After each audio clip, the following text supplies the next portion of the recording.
Hi అండి, నేను మీ Shilpa Vinay. Welcome to Vincy kitchen. ఈరోజు మనం రాగి పిండితో పూరీలు బాగా పొంగుతూ రావాలంటే పిండిని ఎలా కలుపుకోవాలో చూద్దాము. అలాగే దీనికి కాంబినేషన్గా బొంబాయి చట్నీని కూడా ఎలా తయారు చేసుకోవాలో చూద్దాము. రాగి పూరి బొంబాయి చట్నీ చాలా బాగుంటుందండి కాంబినేషన్. మీరు కూడా ఒకసారి తప్పకుండా ట్రై చేయండి, మీకు కూడా నచ్చుతుంది, చాలా రుచిగా ఉంటుంది. ముందుగా పూరీ కోసం పిండి కలుపుకుందాము. 1 కప్పు రాగి పిండి, అదే కప్పుతో 1 కప్పు గోధుమ పిండి కూడా వేసుకోవాలి. రాగి పిండి గోధుమ పిండి సమానంగా తీసుకోవాలి. అలాగే 1 టేబుల్ స్పూన్ బొంబాయి రవ్వ, సూజీ అంటారు కదా, ఉప్మా రవ్వ 1 టేబుల్ స్పూన్, రుచికి సరిపడినంత ఉప్పు వేసి కలుపుకోవాలి. ఇందులో ఉప్పు ఎక్కువ అవసరం లేదండి, 1 పావు టీ స్పూన్ వేస్తే సరిపోతుంది. ఈ విధంగా బాగా కలుపుకొని కొంచెం కొంచెం నీళ్లు పోసుకుంటూ పిండిని కలుపుకోవాలి. పిండిని మరి సాఫ్ట్గా కాకుండా కొంచెం గట్టిగా ఉండేలాగా కలుపుకోవాలి. పిండిని కలుపుకున్న తర్వాత 2-3 నిమిషాల పాటు బాగా మర్దన చేయాలి. పిండి చూడండి ఈ విధంగా కొంచెం గట్టిగా ఉండేలాగా కలుపుకోవాలి. నాకైతే 1 టేబుల్ స్పూన్ నీళ్ళు మిగిలాయండి. 1 కప్పు నీళ్లు తీసుకున్నాను కదా, అందులో 1 టేబుల్ స్పూన్ నీళ్ళు మిగిలాయి. పిండిని ఈ విధంగా గట్టిగా కలిపేసుకుని 1/2 టీ స్పూన్ నూనెని పిండికి కొంచెం పట్టించేసి, పిండి ఆరిపోకుండా కొంచెం నూనెని అప్లై చేసేసి మూత పెట్టి ఈ పిండిని 15 నిమిషాల పాటు నాననివ్వాలి. ఈలోపు మనం పూరీ కూరని తయారు చేసుకుందాము. 1 గిన్నెలో పావు కప్పు శనగపిండి వేసుకొని కొంచెం కొంచెం నీళ్ళు పోసుకుంటూ పిండిని ఉండలు లేకుండా కలుపుకోవాలి. ముందే ఎక్కువ నీళ్ళు పోసేయద్దండి, కొంచెం 1 కప్పు నీళ్ళలో నుంచి కొంచెం నీళ్లు పోసి ఈ విధంగా ఉండలేమి లేకుండా కలుపుకొని మిగిలిన నీళ్ళన్నీ పోసేసి పిండిని కొంచెం పల్చగా కలుపుకోవాలి. నేను 1 కప్పు నీళ్ళు పోసి కలుపుతున్నాను. ఇలా కలిపేసుకుని పక్కన పెట్టేసుకోండి. ఇప్పుడు స్టవ్ పైన ప్యాన్ పెట్టేసుకొని 2 లేదా 3 టేబుల్ స్పూన్లు నూనె వేసి, నూనె కాగిన తర్వాత కొంచెం పోపు గింజలు వేసుకోవాలి. కొన్ని ఆవాలు, జీలకర్ర, పచ్చెనపప్పు, మినపగుళ్ళు వేసి వేయించుకోవాలి. ఇవి కొంచెం వేగిన తర్వాత 2 ఎండుమిర్చిని తుంపి వేసుకుని వీటిని కూడా వేయించుకోవాలి. ఈ పోపు అంతా బాగా వేగిన తర్వాత 1/2 ఇంచ్ అల్లం ముక్కని బాగా చిన్న ముక్కలుగా కట్ చేసుకొని వేసుకోవాలి. అలాగే 3 లేదా 4 పచ్చిమిర్చి కూడా వేసుకోవాలి. ఇందులో మనం కారం ఏమీ వేయమండి, కారానికి సరిపడా ఎండుమిర్చి, పచ్చిమిర్చి ఇప్పుడే వేసుకోవాలి. ఇవి బాగా వేగిన తర్వాత 2 పెద్ద ఉల్లిపాయలని ఈ విధంగా సన్నగా పొడవుగా కట్ చేసి వేసుకోవాలి. విడివిడిగా చేసి వేస్తే చక్కగా వేగుతాయి.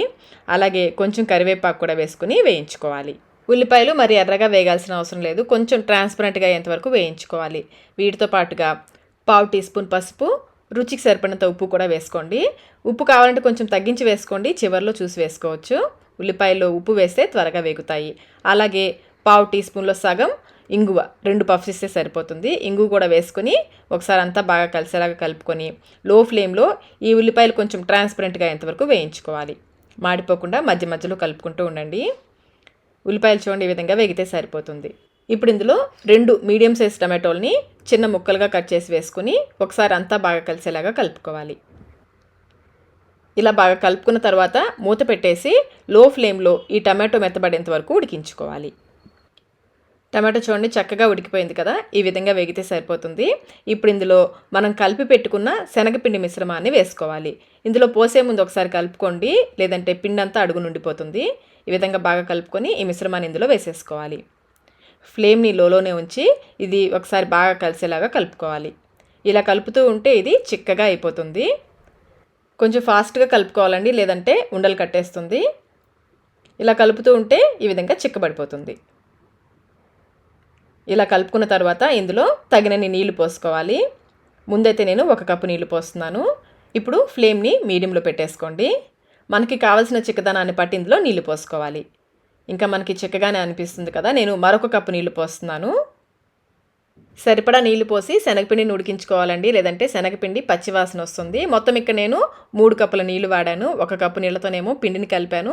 ఇప్పుడు ఇందులో 2 కప్పుల నీళ్లు పోసాను. చివరిగా ఇందులో సన్నగా తరిగిన కొత్తిమీర, అలాగే ఒకసారి టేస్ట్ చెక్ చేసుకొని సాల్ట్ ఏమైనా తగ్గితే వేసి కలుపుకోండి. నాకు కొంచెం ఉప్పు తగ్గింది, నేను కొంచెం వేస్తున్నాను. బాగా కలిపేసి మూత పెట్టేసి లో ఫ్లేమ్లో ఇది కొంచెం చిక్కబడేంత వరకు ఉడికించుకోవాలి. కన్సిస్టెన్సీ చూడండి ఈ విధంగా ఉండేలాగా ఉడికించుకోవాలి. ఇది ఆరిన తర్వాత మరి కొంచెం చిక్కబడుతుంది. ముందే చిక్కగా ఉడికించేసారంటే ఆరిన తర్వాత మరీ గట్టిగా అయిపోతుంది. ఈ విధంగా ఉడికించుకొని స్టవ్ ఆఫ్ చేసేసి మూత పెట్టి పక్కన పెట్టేసుకోండి. బొంబాయి చట్నీ రెడీ అయిపోయింది. ఇప్పుడు మనం పూరీలు చేసేసుకుందాము. కర్రీ అయ్యేలోపు పిండి కూడా చక్కగా నానుంటుంది. మరొక 2 నిమిషాల పాటు పిండిని బాగా మర్దన చేసుకోవాలి. ఇలా కలుపుకున్న తర్వాత కొంచెం కొంచెం పిండిని తీసుకుంటూ పూరీలాగా ఒత్తుకోవాలి. మరీ పల్చగా కాకుండా కొంచెం మందంగా ఉండేలాగా రోల్ చేసుకుంటే పూరీలు నూనెలో వేసినప్పుడు చక్కగా పొంగుతాయి. పల్చగా రోల్ చేశారంటే అంతగా పొంగవు. చూడండి ఈ విధంగా కొంచెం మందంగా ఉండేలాగా రోల్ చేసుకొని పైన ఎక్స్ట్రా పిండి ఏమైనా ఉంటే దులిపేసుకోండి. ఇలా అన్ని పూరీలు చేసేసుకొని పూరీలు కాల్చడానికి డీప్ ఫ్రైకి సరిపడా నూనెను పెట్టి మీడియం ఫ్లేమ్లో బాగా కాగనివ్వాలి. కొంచెం పిండి వేసి చూడండి, చక్కగా పొంగుతూ పైకి వచ్చిందంటే నూనె కాగినట్లే. నూనె కాగిన తర్వాతనే పూరీల్ని వేసుకోవాలి, లేదంటే పూరీలు అంతగా పొంగవు. ఫ్లేమ్ని మీడియంలోనే ఉంచి పూరీ వేశాక గరిటతో కొంచెం ప్రెస్ చేసామంటే చూడండి చక్కగా ఇలా పొంగుతూ వచ్చేస్తుంది. ఒకవైపు కొంచెం కాలనిచ్చి రెండో వైపుకి తిప్పుకోవాలి. ఇటువైపు కూడా కొంచెం సేపు కాలనివ్వాలి. ఈ విధంగా రెండు వైపులా కాల్చుకొని ఆయిల్లో నుంచి తీసేసుకోవడమే. చక్కగా పొంగుతూ వచ్చాయి కదండి రాగిపిండి పూరీలు. ఇలాగే అన్ని పూరీలు వేయించుకోవాలి. నూనె సరిగ్గా కాగకపోయినా కానీ పూరీలు పొంగవండి. అలానే మరీ నూనె ఎక్కువగా కాగిపోయినా పూరీలు పగిలిపోతాయి. ఫ్లేమ్ని కొంచెం అడ్జస్ట్ చేసుకుంటూ పూరీల్ని కాల్చుకోవాలి.